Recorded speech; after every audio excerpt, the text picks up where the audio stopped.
শয়তান আল্লাহকে বলছে, আল্লাহ যখন বললেন সর সর এখান থেকে সর, আমি যে বললাম যে তুই আদমকে মেনে নে, তো তুই বললি যে আমি মানতে পারবো না, আমি মাটির তৈরি নই, আমি আগুনের তৈরি, তো তোর অহংকার বেশি হয়েছে, সর সর সর।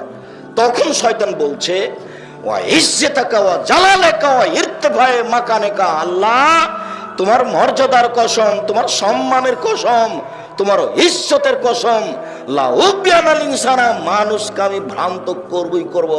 আমি শয়তান একাই জাহান্নামে যাব না, আদমের ছেলে মেয়েকে নিয়েই যাব, ওদের দেখে ছেড়ে দেবো কি করে ও জান্নাতে যেতে পারে আমাকে বাদ দিয়ে।